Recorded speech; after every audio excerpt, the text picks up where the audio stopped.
Hello everyone, I'm Sean. This is Hoon. And we are the Courageour Frights, back once again for another movie review. Yes. So this time we saw Furiosa. Yes, Furiosa. Mad Max Saga. Yes, it's a very big saga. This is a 2 hour and whatever. 2 hour, 45-minute saga. This had 148, but the theater said 161, so I don't know.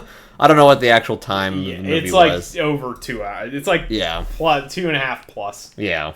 I think it's closer to 2:45 or something. Yeah. But this, of course, is the prequel to Fury Road. Yes. Which apparently, if you watch most reviewers, that was the first Mad Max movie. Yeah. Which is interesting. Yeah. Being somebody that grew up watching Mad Max movies back from the first three. Yeah. It was amazing to find out that Fury Road began the Mad Max films. Yes. I had this problem with reviewers with the Planet of the Apes movie last time, too. Yeah. Because a lot of people were talking about the Planet of the Apes films as if only the 3 Andy Serkis films existed. We're completely ignoring the fact that this franchise began in the 60s and there was 5 films before that, but... That's the kids they don't know anything about. They don't know the things about the classics. The old stuff. It's before 2000, I guess, doesn't exist. Yeah, I guess. It doesn't exist. So this is another franchise, the same deal. So this is directed by George Miller, who was the creator of Mad Max. So this guy's been around for quite a while. This is Hideo Kojima's God. Yes, Hideo Kojima's God, and the Mad Max saga is his Bible. Yes, exactly. So the first film came out in 1979, obviously starring Mel Gibson. It was probably the thing that made Mel Gibson like a famous actor.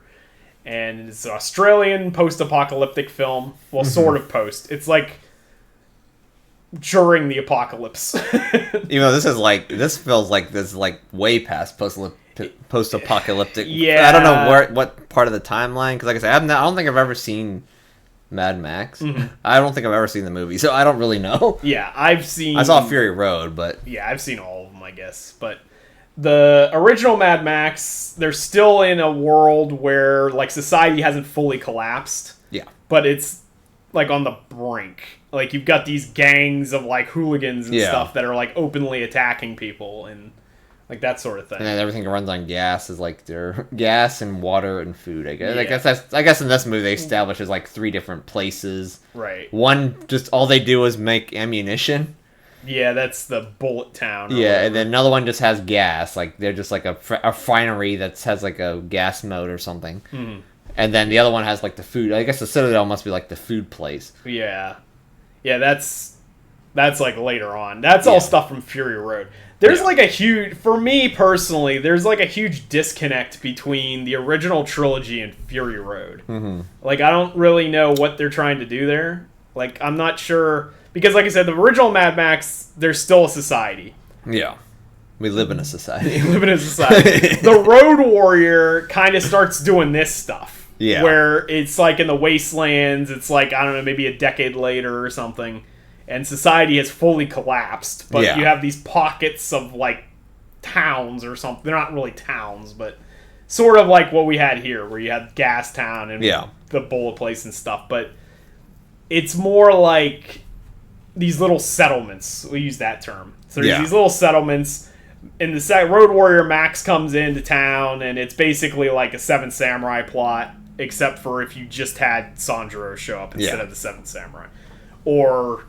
I guess it's closer to like Clint Eastwood or something, like a Western. He's just, Mad Max is just this kind of guy that goes from town to town and like helps people, does like generic missions each movie or something. Yeah. And then Thunderdome gets more ridiculous with Tina Turner. Yeah. She's like a warlord controlling this town. Tina Turner is a warlord? Yeah, she basically like rules this place in the wastes or something. It's more in line with this, where you have these warlords that control like little pockets of civilization. She has their own little like citadel type thing. Yeah. And then now you have the new Mad Max stuff, but it's made by the same guy. Yeah. But the continuity doesn't make a whole lot of sense because once again, well, like I said, I guess the Road Warrior started that, where society basically completely collapsed within like a decade.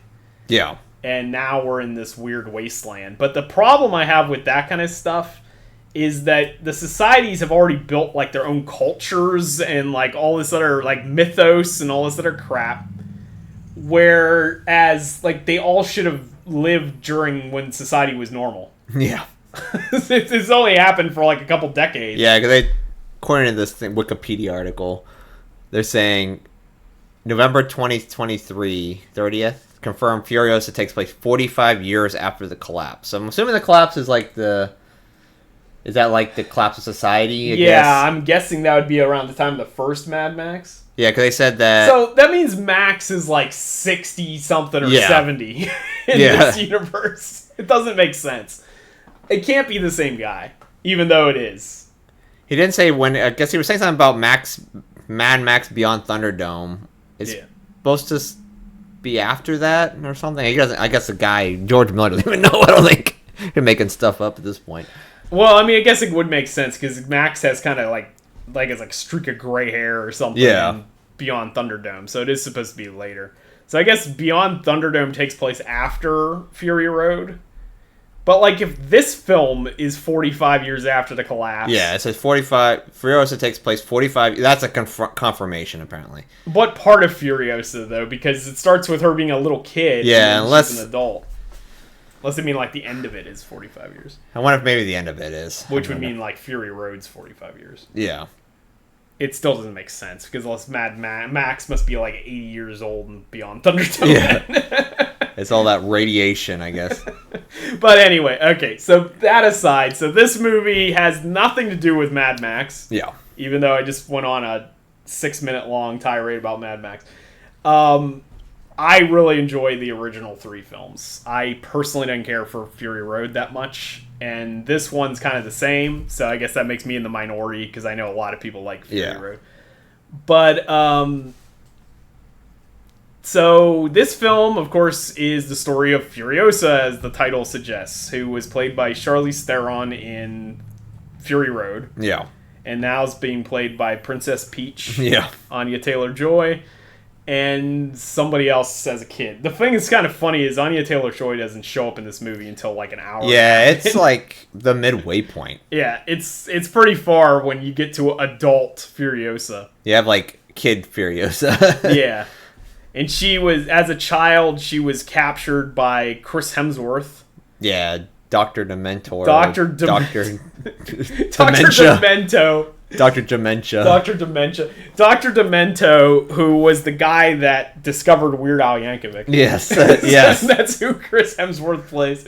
Yeah. In the wastes of... They should have had Daniel Radcliffe. Yeah, they probably should have. As Weird Al. Could have been like one of his lieutenants. He could have been...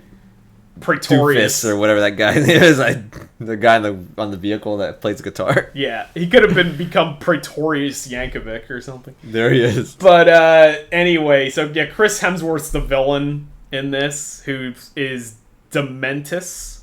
Yeah, they credit him as Dr. Dementus, but I don't believe that man's ever been to medical school. No. Nor does he ever actually say his name is Dr. Dementus. Yeah, he always calls himself Dementus. That's and then at some point he becomes Great Dementus or something like that. Yeah. Probably when he took over Gastown or whatever. He takes over Gastown, yeah. So he raises Furiosa as a child after he takes her from her mother. Yeah. And kills her. And then at some point he goes to war with the Citadel, which is the guy from Fury Road, which you can see in this picture. The poster bottom right has Immortan Joe, who is the ruler of the Citadel. Oh, yeah. And then his dudes are in this. My boy Rictus Erectus. Yeah, Rictus Erectus. Played by Nathan Jones, who is a gigantic Australian man. Yeah. I first noticed in The Protector with Tony Jaa. But he's been in a number of things. I guess he's been around for about 20 years. And his brother Scrotus. So those guys are back. Yeah. If you're a big fan of Rictus Erectus and Scrotus, yeah, they're back in this. I feel like they're in this more than they were in Fury Road, but I might. Yeah, I think they were actually. Because I think in the last movie they were just like they showed up every so often. This one they actually have talking lines. I don't remember Scrotus at all. Yeah. But Rictus Erectus I remember because Nathan Jones, like I said, I know who that is. So yeah. And he's a giant dude, so he's hard to not notice. But, yeah, so it blends into Fury Road about halfway through the film. Yeah. And then it ends up being this story about how Dementus is basically like a vassal lord of Immortan Joe, and he's like, you can't trust him. He's constantly like setting up these uprisings, and and he's very ineffective as a leader because this whole thing is like he like basically just goes to tribes or something and just takes their warriors. Yeah, and like that's it. That's like his whole thing. Pretty much. I mean, he's amassed like a large biker gang. Yeah, that's literally what it is. But he doesn't have like a fortress like Immortan Joe. Yeah, because like the gas town, he took our gas town, but gas town's like it's in a really bad state. Well, yeah, because he ran into the ground. Yeah, the it was dude like can't really like govern horrible. anything. Yeah. He's got the one thing we will say, I guess, just to wrap up the storyline a bit. Yeah. I guess, yeah, it's pretty much just telling how Furiosa came to be. Yeah. And how she became Imperator Furiosa. Yeah, then it leads right into Fury Road. Right, but my problem, I guess my problem plot-wise, so we have issues with this movie. Yeah. Both of us have issues with this movie. It's fine. It's a good movie. I mean, it's not like... If you like Fury Road, you'll probably like this. It's not a terrible film by any means. Like, it's very well done as a film. Yeah. But they spend so much time building up Furiosa, but then at some point she's in Immortan Joe's group. Yeah. She's initially disguising herself as a boy, because this is why she's still a kid. Mm-hmm. And then, over time, she ends up with this guy that's basically Mad Max. Yeah, he was like the helpful guy in the middle of the... Yeah. I don't know what his name was. Praetorius Jack. Oh, yeah, Jack. Praetorius Jack, who's essentially Mad Max, but not.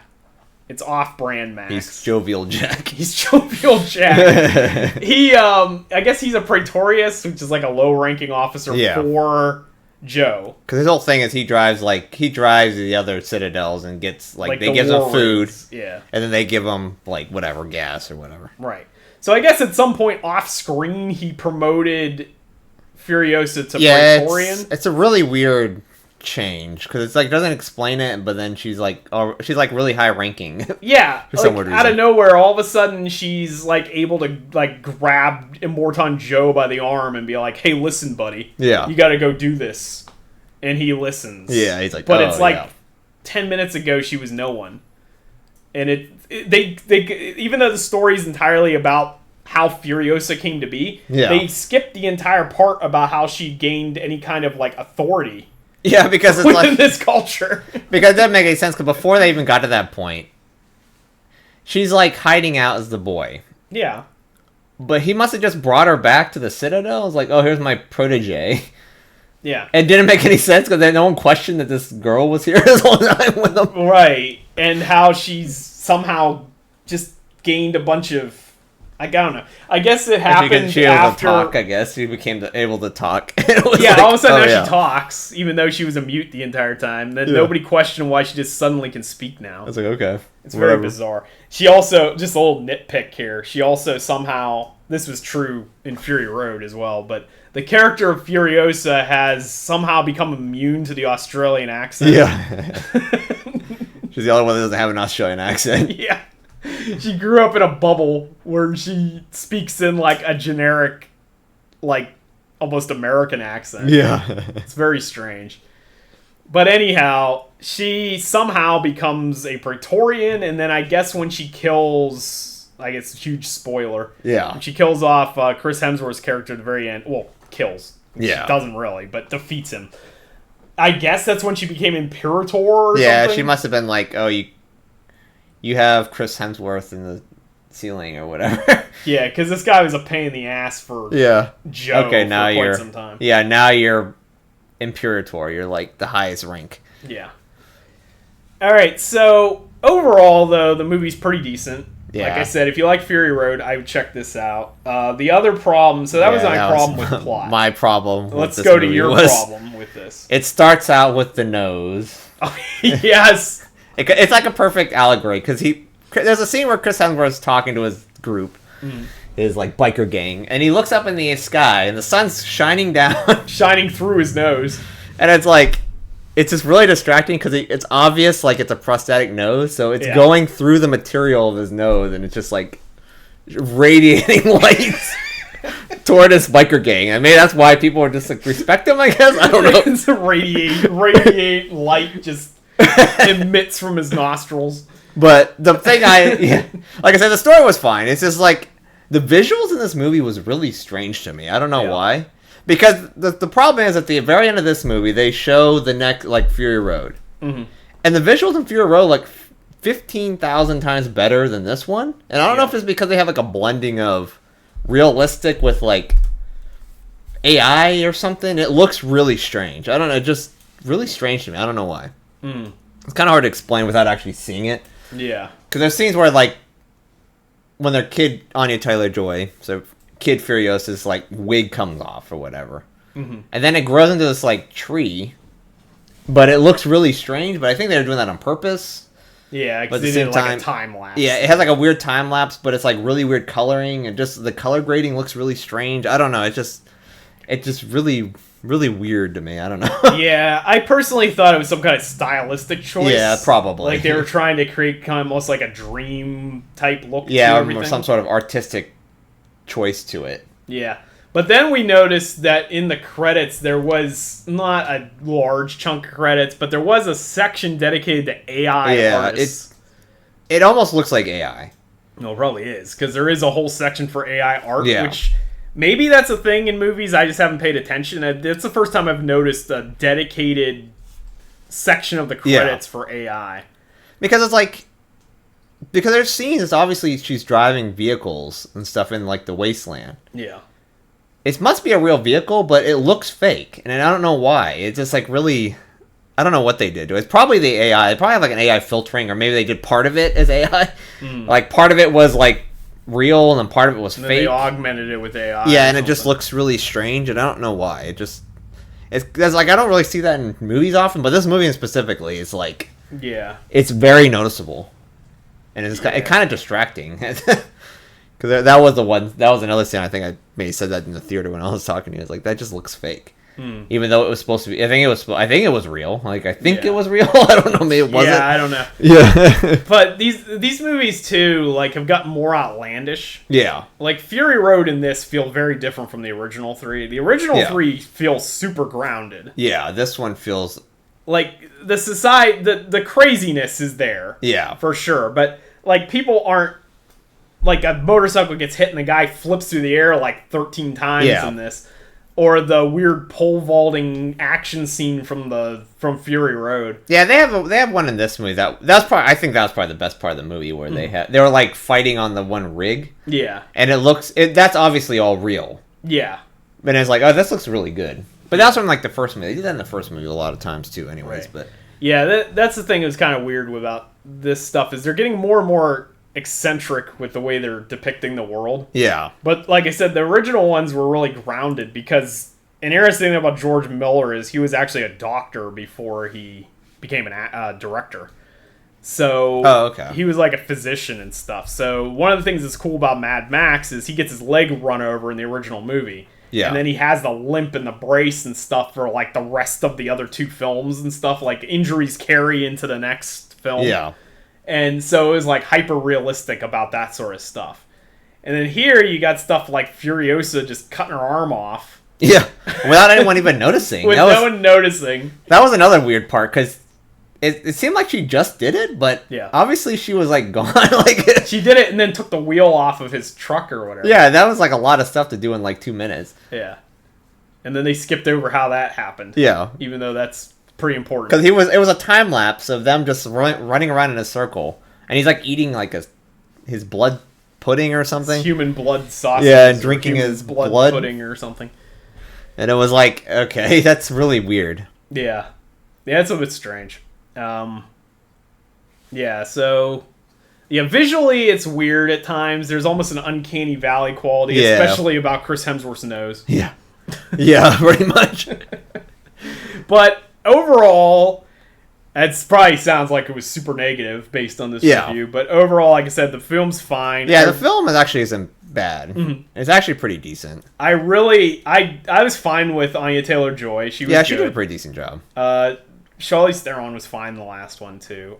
Chris Hemsworth, I thought, was great. Yeah, Chris Hemsworth as a villain was really good. Yeah, he said he did this purposely because of that. Like, he thought it was like this breath of fresh air after playing Thor and all this stuff for all this time. So, I guess there was rumors there's going to be another Thor movie, so maybe this was a good time to, like, do something else. Yeah, get his acting juices flowing again or something. I think that's what Hugh Jackman did, because he did like a bunch of other movies. He did Wolverine and then another movie, Wolverine again, because he was like... Right. I guess if you just play a character over and over again, it gets stale, and then you need to take a break, do something else, and then come back. And especially if you're playing a hero, and then you become like an eccentric villain. Yeah. That's always a good thing. So, yeah. So hopefully, if he does do another Thor movie, it's not the same insanity. Yeah. Because even Chris Hemsworth said that he screwed up with Love and Thunder. Like everybody did. Love and Thunder was very goofy and stuff. Yeah. I was like, okay. So having this be kind of a reset for him, even though he's goofy in this, but that's just the world of Mad Max. Yeah. It's very Australian. It's very just craziness. It's eccentric. Yeah. You're in this brutal world of just horrible stuff, but everybody's at least, like, entertaining. Yeah. All the characters are like over the top ridiculous all the time. But it's always been that way. The very first Mad Max is like that. Yeah. Where characters are just wacky and insane. Yeah. So that's always been something that I've liked about the films. Like I said, I do like this movie. It's just very long. Yeah. It did feel a little bit long. Yeah, there's some plot inconsistencies, but it's minor. Yeah. It's like nitpicking and stuff. Visuals, I think the visuals didn't look the best, but yeah, your issue's mostly visuals. Yeah. That didn't bother me as much, but I do see what you're getting at. Yeah. Fury Road definitely looks better. Yeah. I think that's most of the reason why people like Fury Road is because of the visual. Yeah. It's like a visual masterpiece type of thing. It's like a opera for your eyes or something like that. Like, it's weird how to describe these films, but so anyway, that's going to be a review for Furiosa. I don't really think this movie's going to probably make another one because the box office is not very good for this movie. That's for sure. It was, especially the budget 168, it only made 58 million so far. And it's like the worst Memorial Day movie of all time, or like in a couple of years. Yeah. Which is kind of unfortunate. So maybe George Miller will shelve the Mad Max saga. Mad Max might be over with. And bring back his other masterpiece, the Babe franchise. Babe? There you go. He made Babe and Babe Pig in the City. Oh, great. And Happy Feet. Great. So George Miller is a very diverse director. Yes. They should be possibly one of the most diverse of all directors in terms of their library. They should put Babe in Mad Max's world. They should do that. They should have a crossover. Yes. Like Max is just driving around with Babe. Yeah. And we had a dog in the second movie, so he could have a pig. Yeah, that's true. So anyway, actually Mad Max makes a cameo here. Yeah, he does. And he's eating something out of a can, and that's all he's doing. I wonder if it's dog food, because in the second Mad Max movie, he eats dog food. Probably is. It started Mel Gibson's obsession with dog food. Yeah. Because in Lethal Weapon, he eats dog treats, like biscuits or whatever. So. Oh, jeez. That's an ongoing theme with Mel Gibson. So anyway, we're going to close our review of Furiosa with eating dog food, and I feel that's a good, apt way of doing it. It's kind of like closing out the DCEU with Cockroach. Yeah, pretty much. So anyway, if you like this review, give us a thumbs up. Tell us what you thought about Furiosa in the comments below, or just Mad Max in general. Yeah. And consider subscribing for more like this in the future, and you too can feel the strong welling within. See ya. See ya.